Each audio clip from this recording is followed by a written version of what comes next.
Well, good evening, and thank you for coming. It's my pleasure to be introducing our speaker, Emmanuel Yabua. What a week we have had so far. Just to give you the rundown, and we're only halfway through. He flew in on Sunday, and there was a conundrum with Minneapolis. And Monday, some schools in the area had a snow day, but yet Rochelle did not. So he went to Rochelle, and then he was able to tour Walkabout Orthotics and learn a lot about what they do and a lot of ideas on maybe what he can do back in Ghana. Then we were able to go to Toyota of Wausau, because I told him, when I pick you up, do not think this is my car, as Toyota of Wausau donates a car every time we have a speaker. And so he said, I want to personally go there and thank them for being a sponsor. Tuesday, he went to Abbotsford and Spencer. And then Tuesday evening, out in Edgar, we had our family fun night. And so he played soccer with kids and family members. Today, he went to Edgar and Athens. So we're only halfway through the week, and he's only halfway done. So he is still smiling, even though the weather has not been so cooperative. But it has been such an amazing opportunity for our students and our community in our area. Every school has had between 200 and 300 kids. So when you do the math, close to 3,000 kids are going to be able to hear this story. Books, thanks to Yankee Bookstore and our gracious sponsors, we've been able to put copies in every elementary classroom and their libraries. So this book will forever be circulating. So it's amazing. But you're not here to listen to me. You're here to listen, to learn, converse, and make connections with our friend Emmanuel. Emmanuel comes from Ghana, Africa. And in Africa, many people believe that when one is born with a disability, his or her mother has sinned. Also in Africa, a person who is disabled is expected to live the life of a street beggar. Emmanuel's mother, her name Comfort, and him had other plans, and they insisted that he receive an education. It wasn't easy for him nor his mother, who carried him to school until he was too big. After he was too big to carry, she made him hop to school, to and from, which was 3 miles one way. Besides the physical difficulty of getting to school, he was constantly belittled and excluded by his fellow classmates, as they refused to let him join in on their games of soccer because of his disability. Tragically, because of an illness to his mother, Emmanuel had to drop out of school at the age of 13. He had to leave his town to find work and earn enough money to support the family. Though the streets of Ghana were full of beggars, he insisted and promised to his mother he would never beg and only work for his earnings. He asked every shop owner for a job, but almost everyone turned him away because of his disability. Finally, he was able to repair shoes and earn an average of $1 per day to support his family. Besides having the goal to support his family, Emmanuel also dreamed of changing the perception of others of those with disabilities. He decided he was going to ride a bike all around Ghana to raise awareness of people with disabilities. Though he mastered pedaling with only one leg, there was another obstacle. He didn't own a bike. Emmanuel asked people to give him a bike, but he was laughed at and rejected. Finally, he learned of the Challenge Athlete Foundation in the U.S., wrote to them, and he got his bike. He rode 400 miles around Ghana. His ride was documented in the newspapers, on the radio, and by the end of it, he became a national hero. Since his amazing ride in Ghana, he has received many awards and has been part of many ceremonies. In 2003, he received the Casey Martin Award from Nike. In 2005, Emmanuel received the prestigious Arthur Ashe Courage Award at the ESPN ESPYs. He received this with his friend, Jim McLaren, who inspired the creation of the Challenge Athletes Foundation.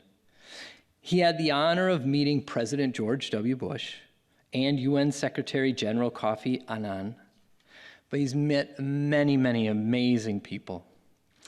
But it isn't just about the awards Emmanuel has received and the people he has met that makes him so remarkable. It is the work he is doing to change Ghana, America, and the world, and central Wisconsin. Please join me in giving a warm Wisconsin welcome. Emmanuel Ofosu Yeboah.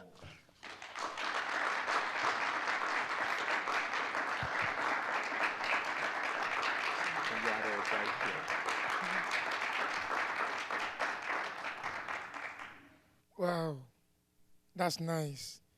Thank you so much for coming this evening. I know everyone is busy, but your little time, you show up to listen to me. Thank you so much. God bless you. Thank you.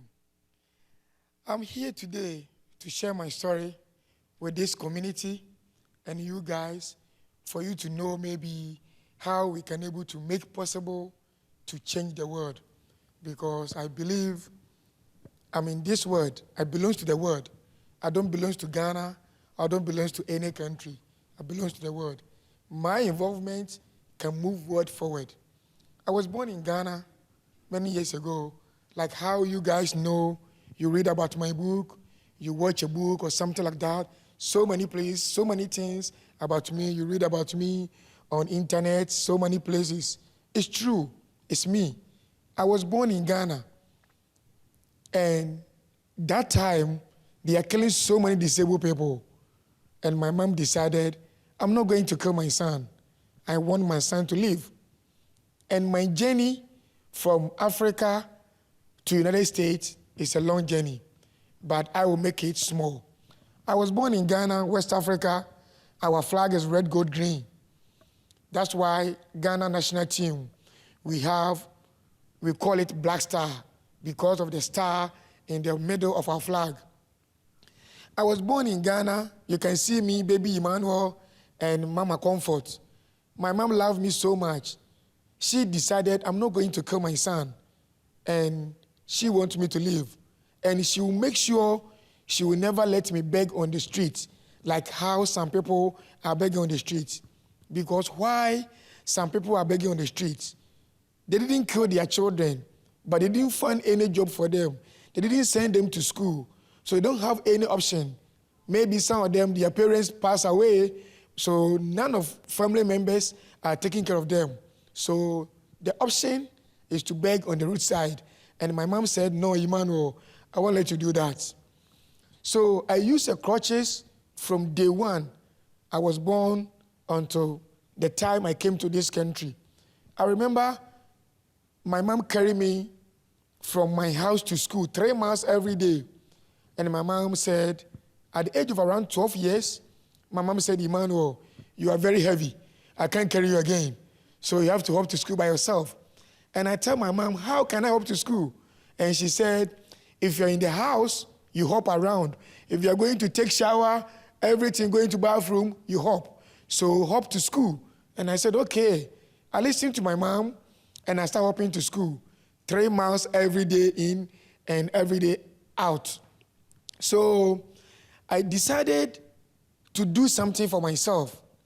So I started writing letters to many companies in Ghana so that they can give me money to buy bicycle and ride in the country to change the perception how people think for disabled people in the country.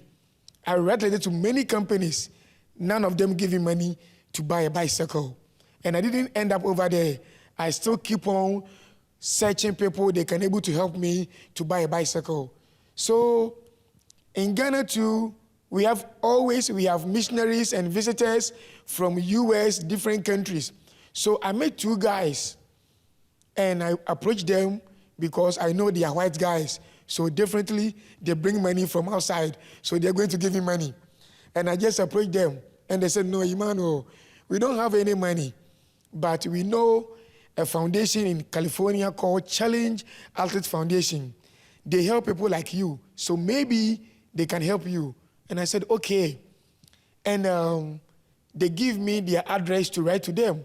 I wrote to them, and couple months later, they sent me a grant request, grant forms, to take what I need in that form. Some of them said money, helmet, or bicycle, motorbike, maybe tricycle, and I just take the bicycle portion because the bicycle I need. And you can see, they send me a bicycle all the way from California to Ghana. They send me helmet, so many things, globes, everything. And I said, wow, today my dream will start. So I started riding a bicycle across the country. And the people give me name Pozo. And the Pozo means a guy, is somebody's name. One of the musicians in Ghana, he have a disability. So he went to international level with the music. So the time I'm riding my bicycle, they think I'm going to be like him.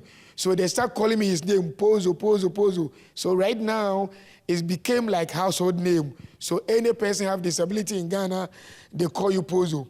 So I write letters to, after I received my bicycle, I write to police commander and so many people, they can protect me to ride my bicycle on the road.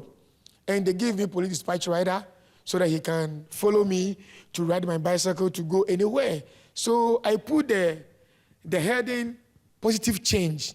I want positive change for my people back home. Because that time, the way they are treating disabled people, I believe is supposed to change. So that's how I did. And I invite some of my colleagues to join me to ride my bicycle. And when we ride, we didn't have money to stay at the hotel. So after we finished riding the bicycle, maybe we ask somebody, other porch or somewhere to sleep, and the next day we continue. That's how I ride 400 miles in 10 days, and to return again, another 400 miles in 10 days. So that's how I did, to ride my bicycle with only one leg, to change the perception, how people can see I'm in the business, to change whatever I wanted to change. So after I finished riding the bicycle, and I sent the media report and the newspaper and everything, tapes I have, to the people, they sent me a bicycle all the way to California, to Ghana. And I said, wow, Emmanuel, you are a person we never met before. You are far away from the other side. But after you finish, you send us the evidence and everything. We are going to bring you back to California to do our triathlon. So, Challenge Foundation, every year, October or November, they do triathlon in San Diego. And you can see many people, different type of disability. Some people doesn't have both legs, doesn't have both arms, and you can see swimming and doing so many things. Because Paralympics, they have, most of the people in Paralympics, 80 of them from Challenge Foundation. That's how they bring these people together and make their dream come true. So time goes on, I've done a lot in my past. And the time I was in Ghana too, I was a baby. I tried to play soccer with my friends. And they told me, Emmanuel, you can't play soccer with us. How can you play soccer with crutches? You can't. And I said, I can. And they didn't allow me. So I save money and I buy my own soccer ball. And I send the ball to school. And I said, my friends saw me with the ball and they are very happy. And they said, wow, Emmanuel, you bring soccer ball. We are going to play your soccer ball today. And I said, okay, before you play my soccer ball, you have to include me to the team. And they say, of course, we can do that. And they add me to the team. So that time, they think they met a funniest guy they've never met. And the time I ride my bicycle across the country and I came to America, and I hear that U.S. amputee national team, they need players to play so that they can go to the World Cup on 2014. On that time, it was hosted in Mexico, Culiacan, and Mazaland. And I joined the U.S. national amputee team. And I became, that time too, I'm already citizen in this country. That's how I play for them. So lucky, we went to Mexico, Culiacan to play the soccer. I won the man of the match because I play very good over there. So that's how I became involved with the U.S. national amputee soccer team. And I do triathlons. I ride with my bicycle. I run. I swim with the Church Justice Foundation. So that's how my name started getting bigger and bigger. Every day, the name was getting big. And I feel very proud about how I stepped in to change my life. I remember the time after I have my prosthesis going back to Ghana, and I call my country, the king in my country, that I'm coming home. Now, I have 2 legs. The time I'm leaving Ghana to the America, I have only 1 leg with crutches. But now I'm coming home with 2 legs. And they say, wow, then I'm going to welcome you as a hero welcome. They make a very huge deba for me to come, and they celebrate me. And that's how I decided to put American flag on my prosthesis. You can see I put American flag on my prosthesis so that people can see how America changed my life. Because without America, maybe right now, I'm still using the crutches in my life. But this country changed my life totally. So I was very proud. That's why I put American flag on my prosthesis. And they welcome me as a hero in my country. And I feel very proud. And that day I said, wow, I'm not going to give up. I'm going to keep on pounding until the day I will die. Because in this world, a hero is someone who fights from day one until the day you die. Because when you give up, you are going to disappoint so many people in life. We are all agree, Martin Luther King, he was not a president in this country, but every year we celebrate Martin Luther King. But some of the presidents in this country, we don't celebrate them. So in this world, you don't have to be top there before you can help somebody or you can step in for people.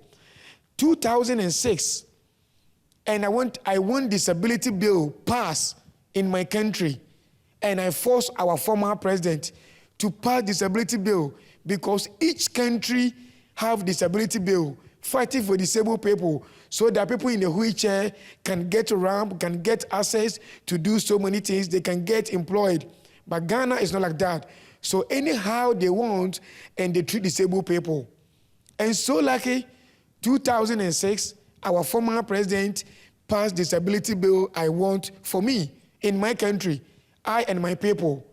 And guess what? Right now I'm speaking to you, he's a former president. Now he's in a wheelchair. So if he didn't pass that disability bill and now he's in a wheelchair, how can he get around? So everything I believe we're supposed to do to help people is good for everyone to jump in to help people.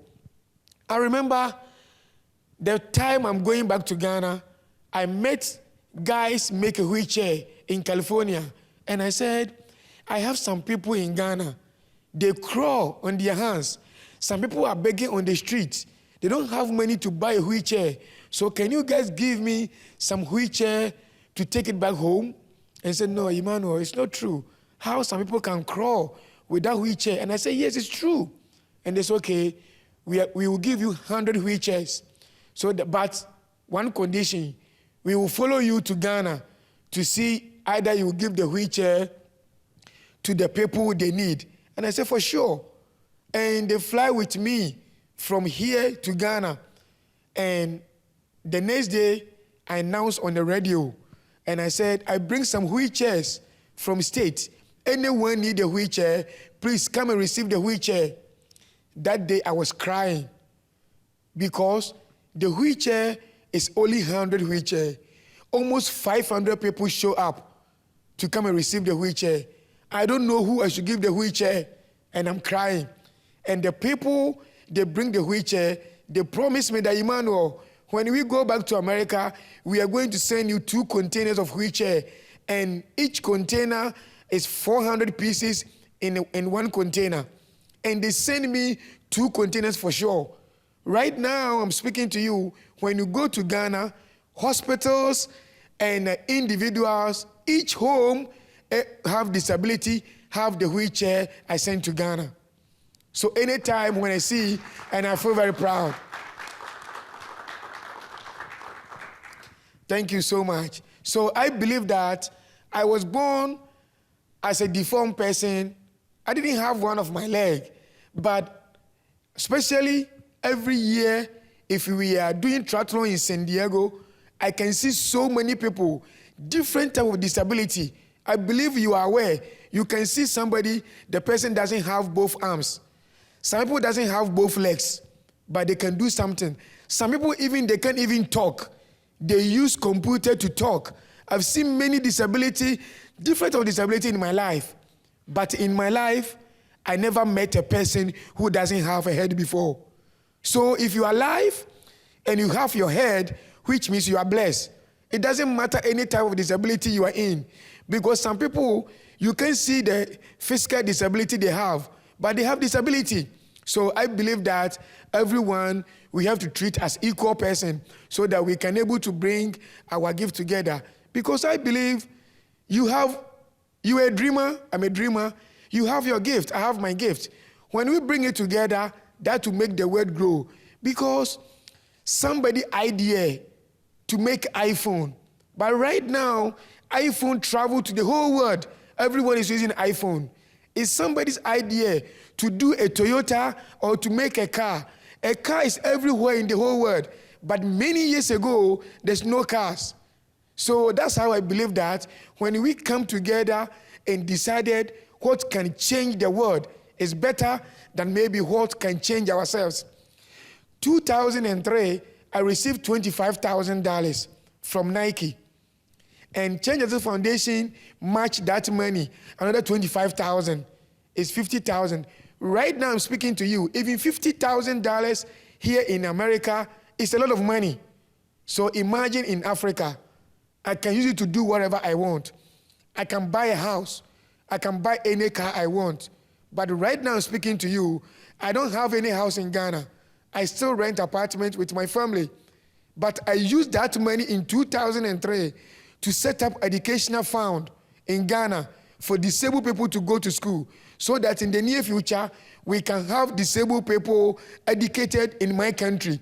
Because President Roosevelt, he was a president in this country, but he was in a wheelchair. Right now, the governor of Texas, he's in a wheelchair. And right now, Chicago, Timmy, he's in a wheelchair. So what cannot be changed or what cannot be possible? Things can be possible, but in this world, everyone needs push. So I believe that when I get pushed in my life, I can do a lot because I travel a lot. Anytime I travel, I watch something in airports. Airplane is very huge. All people we are here, we can fit in one airplane. But before airplane can fly, it needs help. There's a small car like a golf car. That one pushes the airplane back before airplane can fly. Without that small car, airplane cannot fly because there's no reverse in airplane. So I believe that everyone needs help.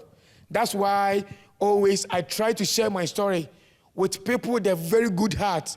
They can help me to make my dream come true. After I received award from Kodak Theater, they invite Oprah to present the award to me. And they know that I've been to Oprah show several times. My movie, Emmanuel's Gift, Oprah, she narrated the story for me. And I remember I stayed in her house in Santa Barbara for a couple of days, the time she was doing that for me. And after I finished receiving my award, President Bush, he's all the way in White House, and he called that I wanted to meet Emmanuel because before I used to run, but now my knee, so I can't run too much. But now I ride my bicycle. So I wanted to meet Emmanuel to ride the bicycle with him in White House. And President Bush invited me all the way from California to White House. We talk, we have a lot of fun, we talk a lot over there. So I believe that my journey is not going to end here. At times, many people said the sky is my limit because when you fly the airplane is above the sky and there's small space. So I believe that I'm beyond the sky and I have a lot of things to do to change the world, And a couple years ago, University of San Diego, they called me and they said, Emmanuel, we follow you for many years. You deserve it. So today, we are going to honor you as a doctor from this university. And I was crying. So I believe that I have to keep on pounding until the day I will die. That's why I can see that maybe I end up my dream over there, and somebody can continue from there. So I believe that in this world, we have to meet friends. We have to meet people, because I believe that we are all brothers and sisters, but only one mother cannot give birth to us. That's why we have so many mothers, so many brothers and sisters, and from different countries. But we are all the same image of God. So we can able to do something. Because God said, when you believe in me, you can do more than what I did. So I believe that the person who make a car, who make a plane, his continuous God journey. So I believe that that's how we're supposed to do. Anytime I travel, I try to get donations and help, bicycles, wheelchair, to send it back home so that people in my country can benefit. Because imagine, as a person who have only one leg, if I can hop with one leg to go to school for 3 miles, imagine about somebody who have 2 legs. That person will walk like maybe 5 miles or more than that. So always I try to get bicycles, wheelchairs, and the people, they can able to pay for the shipping and everything. They pay for me. Then I send to Ghana and give it to some of the people they need. That's why right now you can see I have this shirt. I made it, and I'm selling this to make money, to send wheelchairs and the donations and the things to Ghana to help people so that they can able to do something. Every day, day in and out, people sending messages. Emmanuel, my mom is sick. Emmanuel, I need this. And if I have some, I do it from my heart. If I don't have it, as I don't have it, let's pray to God and see maybe if something will come up, we will see what we can do.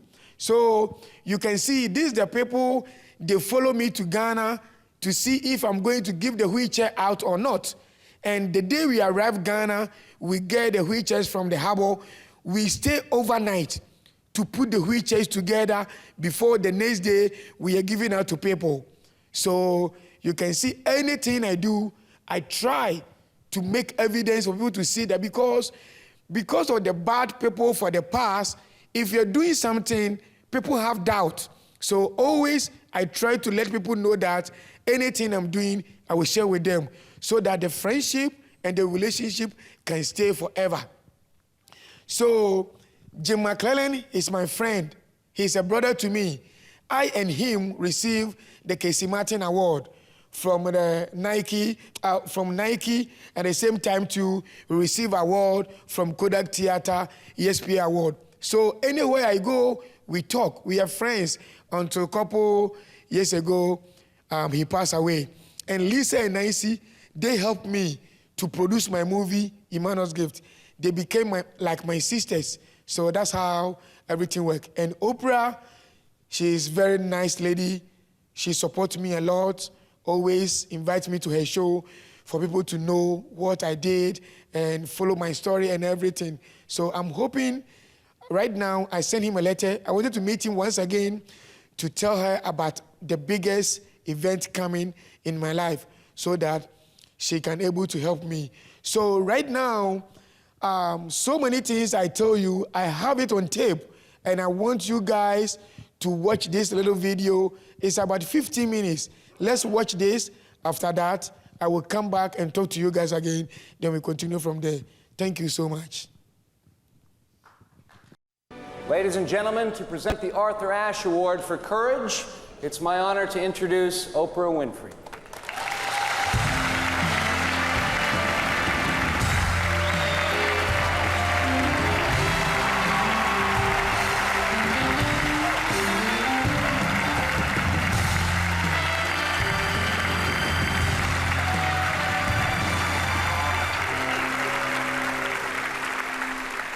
It is human nature to judge the value of our lives by the strength of our accomplishments. But too often, we all focus only on what we can see, what's right in front of us. We really have no way to measure the effect that we have on others, especially those people we never actually meet. like a pebble tossed into a lake. Sometimes one small selfish action can ripple in all directions, affecting loved ones and strangers alike. Tonight, we celebrate the accomplishments of two ordinary men who dealt with extraordinary challenges, Jim McLaren and Emmanuel Owusu Yeboah.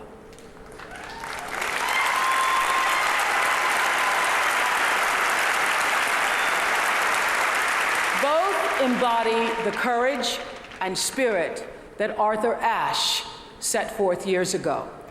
They are living examples that the most powerful thing any one of us can do is to empower each other.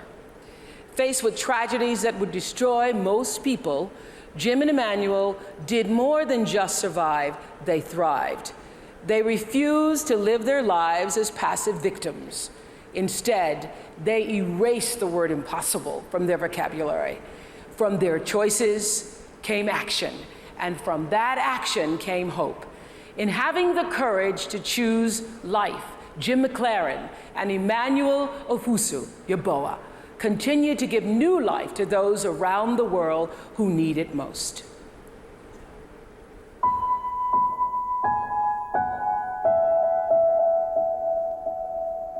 Theirs is an improbable story. Two men from different continents and different cultures who would forever be united in friendship, spirit, and purpose.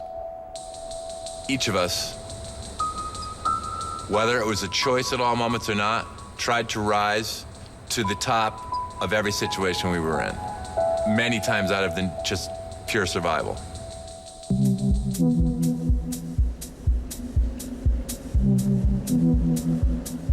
In the fall of 1985, 22-year-old Jim McLaren was a 6'5", 300-pound Yale All-American athlete and aspiring actor. His future was as unlimited as his ambitions.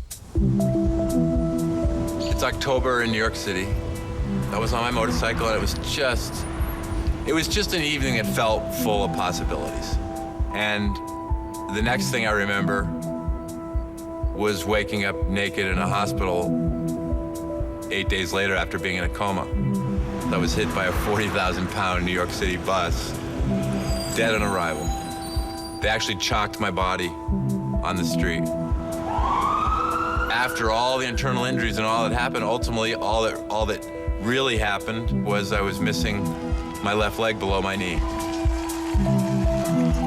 Jim's body would be liberated by his courageous spirit. After transforming his muscular build into the lean frame of a long-distance runner, he became the fastest one-legged endurance athlete on the planet, breaking the marathon world record in 3 hours and 16 minutes and setting the world record in the Ironman triathlon. He routinely finished in the top third of all contenders in every race he entered. And it hit me, I thought, wow, I'm back in it. I'm back in life. Here he comes, Jim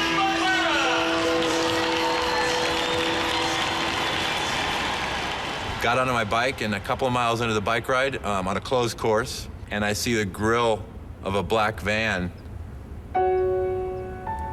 coming directly into me. And, the whole world slows. He struck my back wheel, and I was thrown from my bicycle and went headfirst into a signpost and broke my neck. And then I got to the hospital, and a doctor said, "You're a quadriplegic, and you're never gonna move or feel from the chest down for the rest of your life."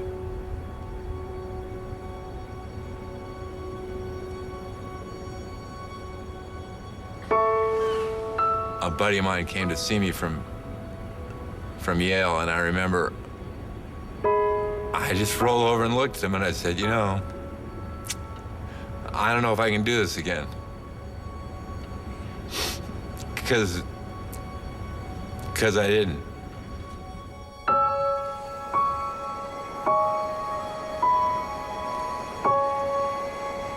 Jim McLaren was faced with a choice: to lose himself to his body or learn to live beyond it. What he couldn't know was that decision would affect the life of a boy who would one day change a nation. You I believe that right now, people or disabled people in Ghana, they don't have their freedom. When Emmanuel Ofosu-Yeboah was born without a tibia in his right leg, his mother Comfort was advised to kill him. In Ghana, a disabled baby is considered a curse and is either poisoned or left in the forest to die. The lucky ones are hidden away until they can make their way to the streets, where they'll spend the rest of their lives begging. Comfort Yeboah made a choice. She would keep her son alive and teach him to transcend all limitations. Every day she carried her son 3 miles to and from school. There, Emmanuel was ostracized, and when he was turned away from the soccer team, he stood his ground. Earning $1 a day shining shoes, he bought his own ball and offered it to his classmates on one condition: they had to include him on the team. He never lets no get in the way. He never lets anybody define his limits.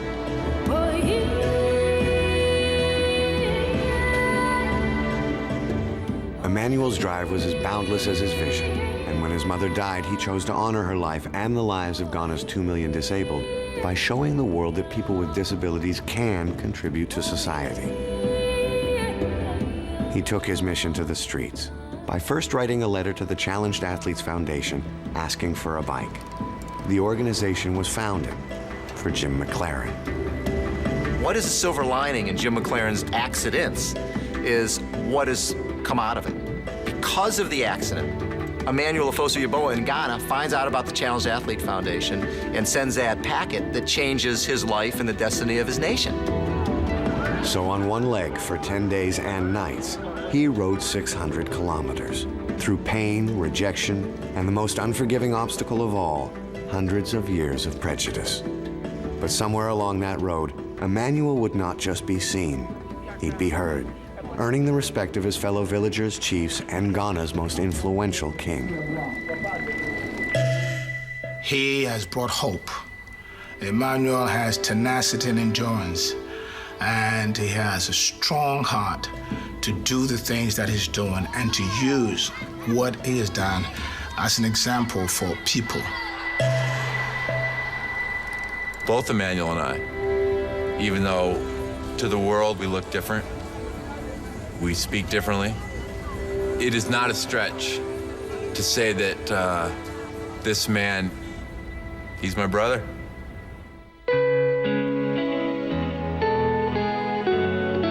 I read about Jim, and I said, wow, I have to meet this guy.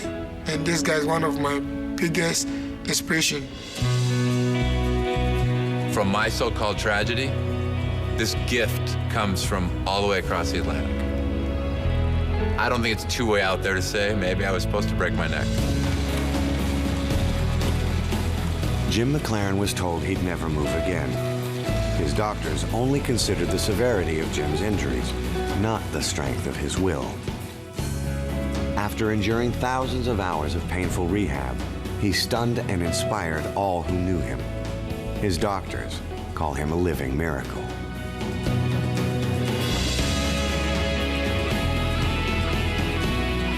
The same foundation created for Jim is now helping Emmanuel take some powerful steps of his own.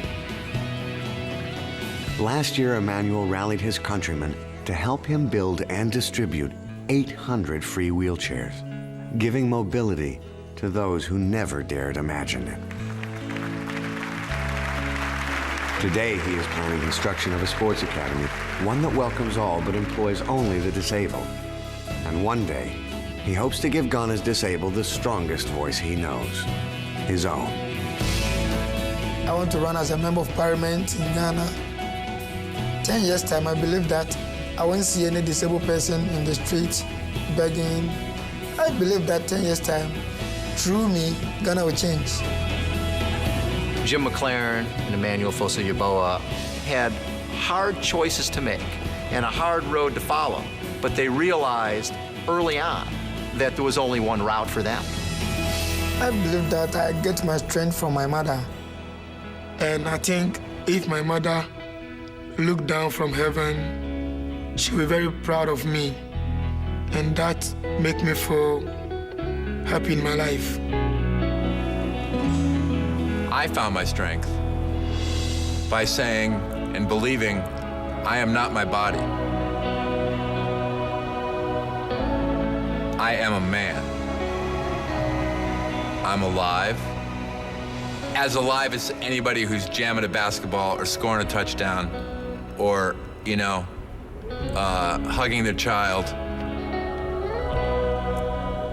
Being alive is being alive. It's a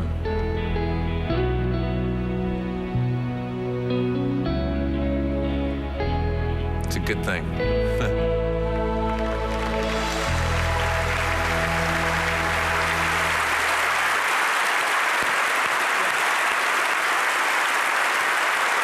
Ladies and gentlemen, I am here tonight because of these two men. I am honored to present the 2005 Arthur Ashe Award to Jim McLaren and Emmanuel Ofusu Yeboah.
Thank you.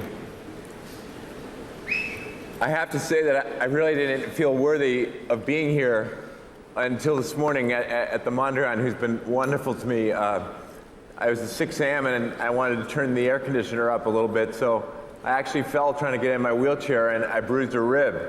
And I thought, great, I got to get taped up before the big game, so I'll be okay. So I feel like, okay, it's okay to be here.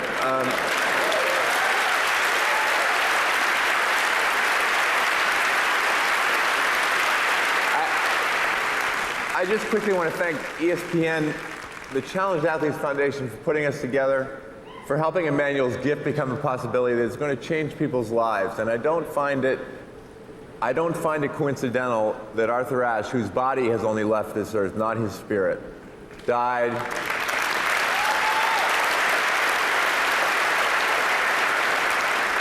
He died 4 months before I broke my neck, and then 10 years later, this man from Ghana comes across to meet me across the Atlantic. So you all tell me, is that a gift or a tragedy? And I think you know the answer. Thank you so much. So many of us in this room, so many of us transcend sport. And I love a favorite quote of mine from Maya Angelou when she says, you know, a hero is anyone truly intent on making this a better place to live. And this room is full of them, and my brother here is obviously one as well. Thank you all so very much.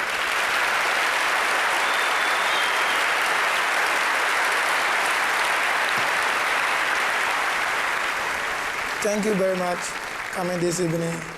My seniors athletes, I meet you are here.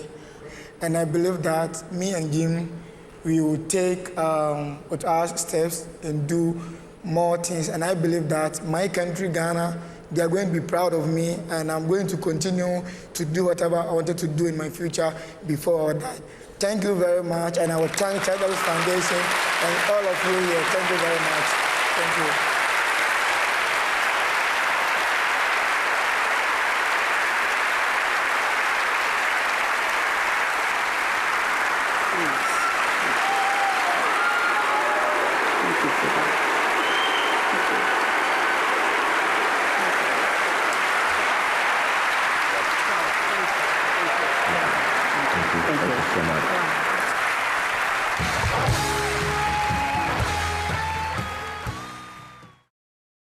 That is something small about my life, what I've done since the time I've been to this country, getting a prosthesis, doing everything I can do for my life. So I know most of you read about my book before coming and everything. And always like how I told you, you can see this shirt I have on, I'm going to run for the office next year, 2024. And I wanted to run for senator in my country for maybe 2 years, 2 terms. That will be 8 years. From then, I hope maybe by the next 10 years, I'm going to be the president of Ghana to change things. Yes. Because why am I saying that? There's so many things supposed to change in country of Ghana. It's not. I can say Ghana supposed to be a richer country than America, but it's not. Always Africa is poor. The leaders are selfish. They just take care of themselves. They're not helping the people in the country because we are the largest cocoa producing country in Africa. We have gold. Many years ago, before we gained the independence from the British, Ghana was called Gold Coast because even if it was raining, you can find a gold on the floor. Right now, if you deep ground like maybe 10, 20 feet, you will find a gold like, you can imagine. The country is very rich, but the leaders are selfish. So I believe when I won this seat to go to parliament as a senator, I believe every day you guys will read about me that there's one Emmanuel always fighting at the parliament. Yeah, that's what I'm going to do. I want something to done for my people. So once again, thank you so much. Thank you for coming and listening to me. Any question, anyone for me, I'm ready to answer. Thank you so much. Thank you.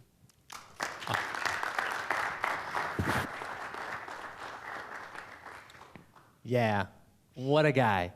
And he is open for any question, and he's he's got great answers. Today we were in Athens, and a wonderful student said, "What's your favorite color?"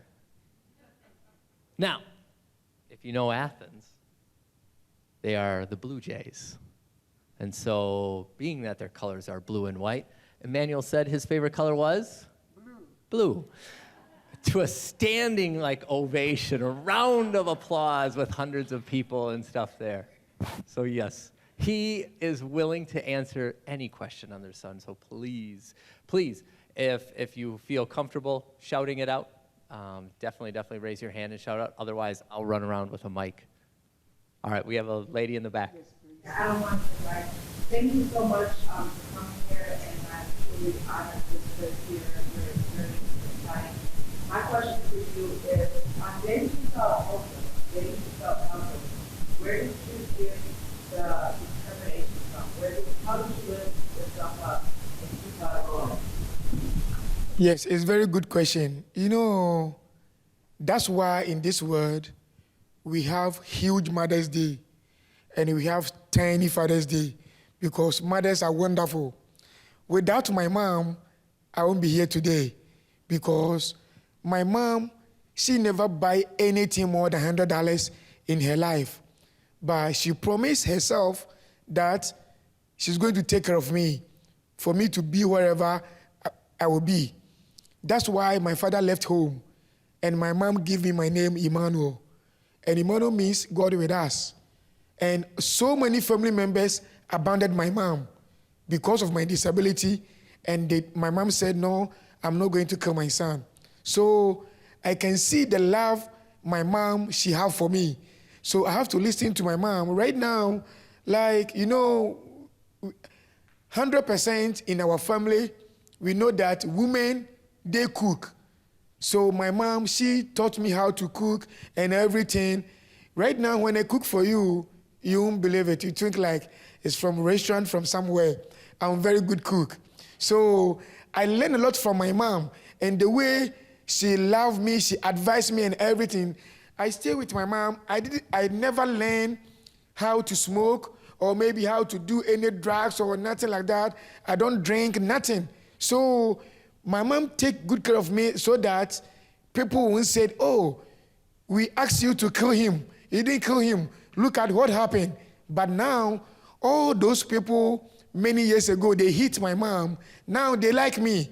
So it doesn't matter what people will say to you. When you believe yourself that you are beautiful or you are handsome, somebody tell you, oh, you are ugly, you don't care. Because if you're moving forward, you don't have to look back. That's why, when you are driving mirror is a little one. That one, look your back. And the windshield is big. So you have to look forward and see where you are going. You don't have to, wherever you pass, it's already passed. So my mom, she wants me to be where, so that's why I said, I believe that anywhere I go, my mom with me, because my mom passed away December 24th, 1997. And 1 year later, and I met missionaries from this country, and I asked them to give me money to buy a bicycle. And they say, Emmanuel, we don't have any money for you to buy a bicycle, but we know this foundation, they can help you. You see, I remember my mom was sick at the hospital. I have the record and everything. When you go to my hometown, ask anybody, they will tell you, all the family members abandoned my mom. And I have to go and do a shoemaking and get money to take her from my mom at the hospital. And I said, it's too much. President is a president for all the people in the country. And I went to our former president and I said, my mom is sick. I need your help. And he doesn't believe that I came all the way to him that my mom is sick, because the time I was going to see him, all the security service asked me, who are you going to see? I said, I met the president. He asked me to come and see him today. If you like, call him and tell him that I'm here. And it's not true. I just want to see the president. And I went to see the president, and he told me the way I'm very bold, he's going to sign for me for them to take care of my mom free of charge. You see, so it's better for us to learn something, especially from our parents. So that's why I choose this, because how I become as a motivational speaker or started speaking at the schools. My friends Lisa and Nancy, they live in New York, and during the time we are doing my documentary and everything, and one of their daughter came to me and said, Emmanuel, so where from you? And I said, I'm from Ghana. And the little girl, I start telling my story to the girl. So, wow, your story is cool. Then you have to tell so many people. And I said, wow, really? So when you talk to a little child, they understand, they listen. Because so many things my mom tell me, I still remember up to date. So there's no way maybe I would do something wrong, maybe she doesn't want me to do or something like that. So to cut everything short, my mom is my hero. My mom is my everything. That's why my second daughter, I named her after my mom. So I love my mom so much. Without my mom, I won't be here today. So anything I can see, you can see I'm doing from now, from the beginning, all came from my mom. Without my mom, I won't be here. Thank you. And then I do need to give you the mic because we are able to record it, so then it can hear the question.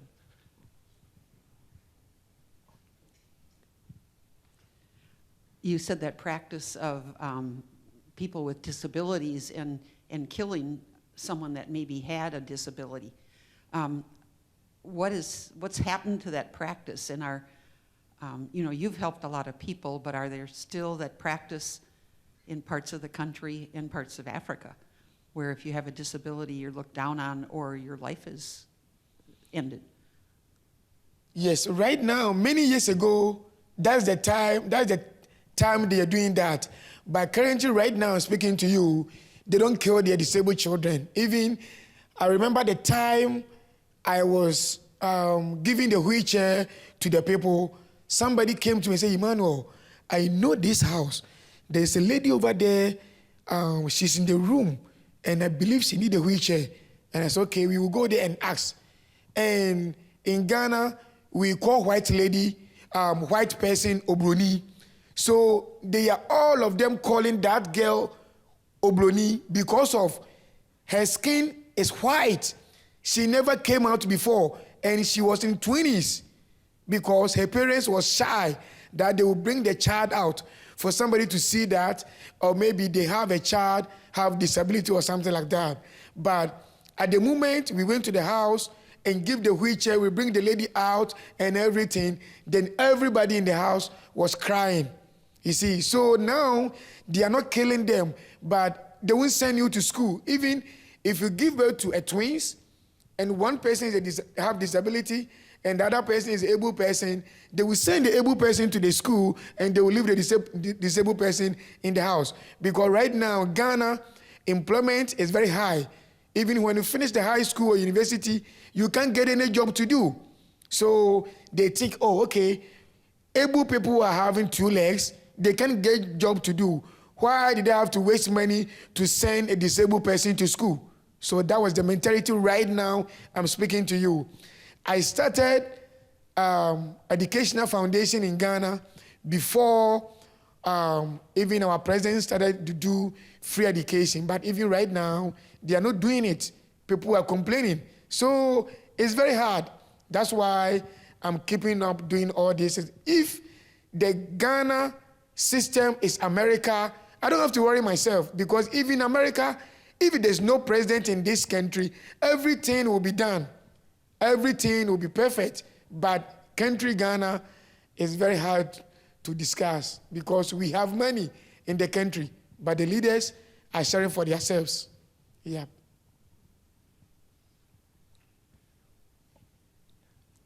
Any other questions? Over there, yes. Oh, sorry.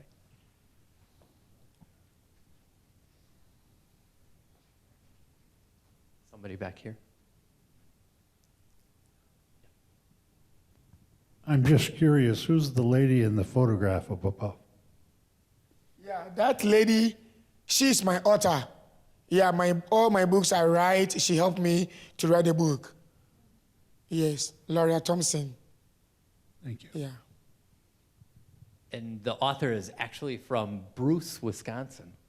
Yes. Yeah, so kind of crazy. And actually, earlier in the school year, when we were scheduling to have Emmanuel here and work with the schools got the opportunity to zoom in with her, and where they could have an author and then explain how the book went and all that. And so just many, many opportunities to bring this story to life and stuff through our schools, through central Wisconsin. And so when Emmanuel is talking about making changes and the support in order to make changes, and yes, he has t-shirts available, and yes, he has some jewelry that was made in Ghana, and that is going to help continue his mission with helping people. And our mission matches that. You know, walk in their shoes. Like, for this past hour, you got to take that walk. You got to hear his story. You got to see that SB video, which every time I watch it brings tears to my eyes, because it is just so crazy to have you standing right here in central Wisconsin. And then to hear you say that someday, and this is what he said to the kids, and they picked up on it, I'm going to be in Parliament, and then I'm going to be president. It wasn't like someday I might be president, it's I'm gonna be president. I mean, there is just no stopping you. And so, not only from the bottom of my heart, not only from the people here, but those thousands of kids that heard your story, tomorrow, he is the torchbearer for the Marathon County Special Education Spring Games. And putting that into perspective. Today, Team International, we learned how to play deck tennis. So he participated with the kids. He played soccer with the kids. He played badminton with the kids to show the kids there's no way he's not gonna participate. It's just phenomenal. And so with that, before we go, there are books for sale. There are t-shirts for sale. There is jewelry for sale and stuff like that to continue his mission, not only to bring chairs and bikes, but also to bring those stories so that people in Wisconsin, in Florida, in Texas, in Washington, in New York, wherever it is going to read Emmanuel's dream and then say, someday, I have the same dream. So he's here because of a lot of our sponsors, and they deserve the recognition. The Dudley Foundation, Edgar PTO, Wisconsin Public Radio, Jefferson Street Inn, Young's Drugstore, Edgar Sport and Spine, Edgar Area JCs, Dale and Amy Dulkey, Marathon Cheese Corporation, Wood Trust Bank, Judd S. Alexander Foundation, Cadott School District, Reuter Ware, UWSP Wausau Campus, Walmart, Berg Sales, MPNC, Cloverbelt Credit Union, Badger Basket, B.A. and Esther Greenheck Foundation, Abbey Bank, Joni Moran Peterson, the Flatham family, FFA alumni, Edgar School District, Scotty's, Yankee Bookstore, Midwest Dental, Terry and Colleen Gerink, Richard and Paula Barnes, Edgar Lyons, the Fenwood Lions, Covantage Credit Union, Toyota of Wausau, NWA Northwestern Wisconsin Associates,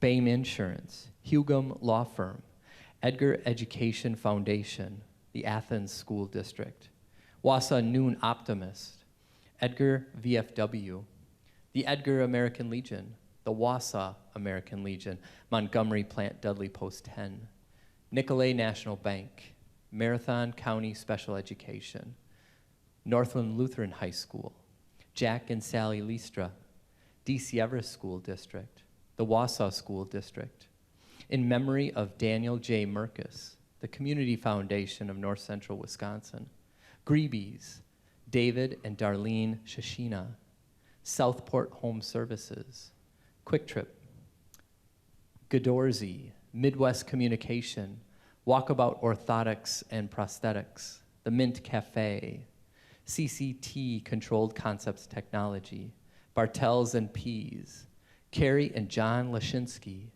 Corey Miller and Family, Wisconsin Public Service Foundation, DeJong Consulting LLC, Mr. and Mrs. Wersinski, Security Health Plan, Marshfield Clinic Health Systems. Round of applause for all our sponsors.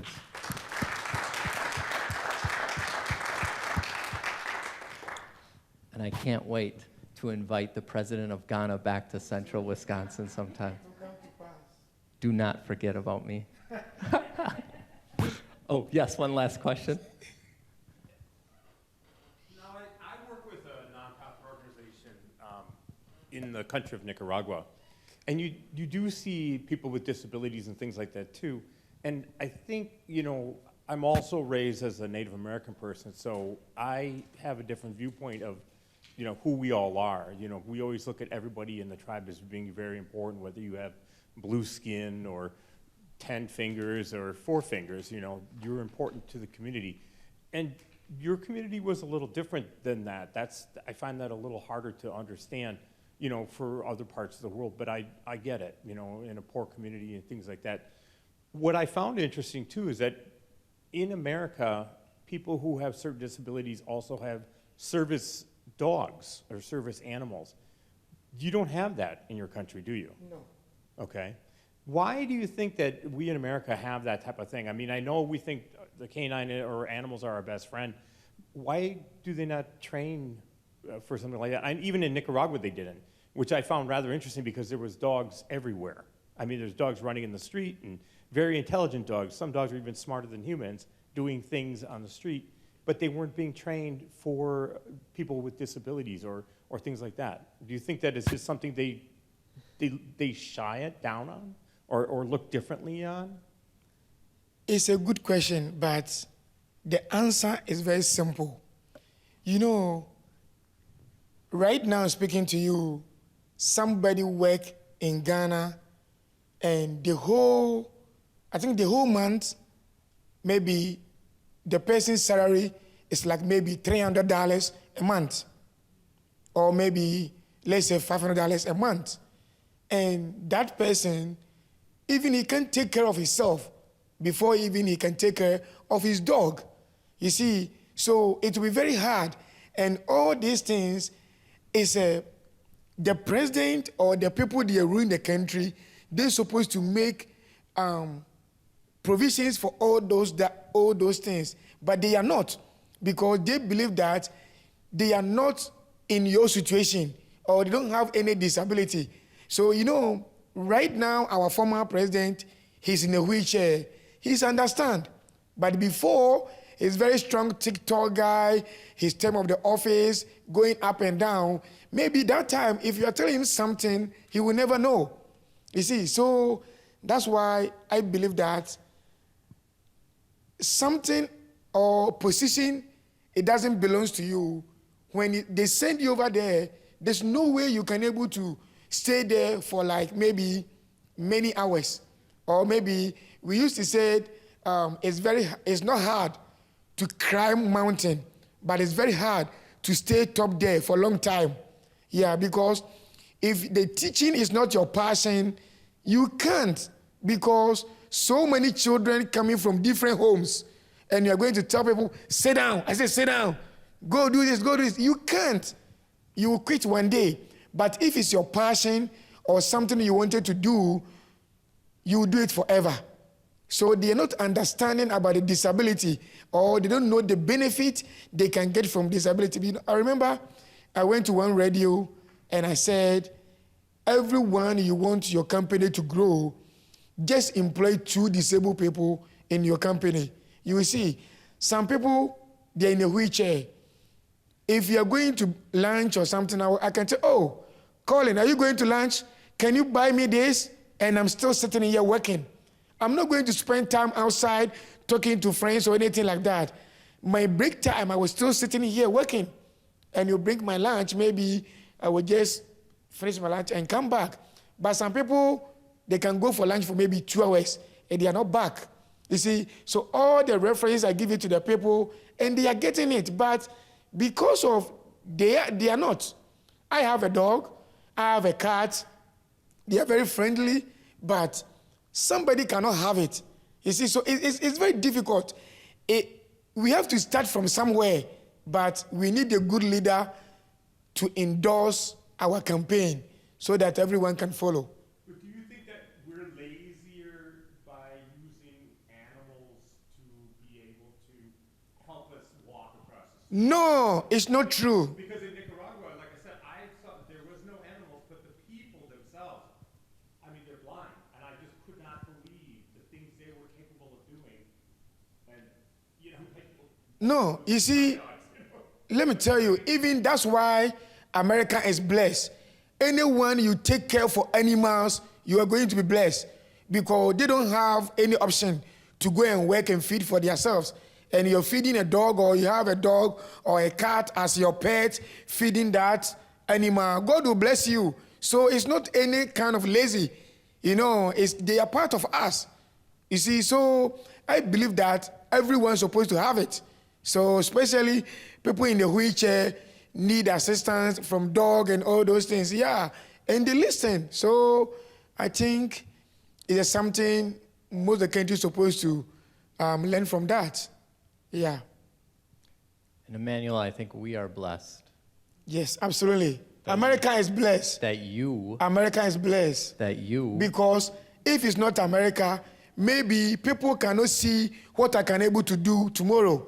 Exactly. You see, because look at who writes the national anthem or those people. All of them, they are not from this country, but they came here and they know that America done something for them. So they have to do something for them. So that's why God bless America. Yes. By Irving Berlin. Yes. A Russian Absolutely. immigrant. Yes. And you know what? I'm so, like, I'm wondering if he's singing I'm Dreaming of a White Christmas, and that's why we got all the snow, too. What do you think? Irving Berlin, we're cursed, but we're also blessed. That's why I bring the snow this week. And you were supposed to pack sunshine and hot weather. That's what he told me. He was going to bring a suitcase I was full going of to bring San Diego weather here, but I changed my mind. Well, on that note, please don't change your mind. There are books for sale. There are some shirts, there's some jewelry. And Emmanuel will be out there if you want to take pictures and you want to Thank you so much. Thank you for coming. Thank you for coming. God bless you all. Thank you. Thank you.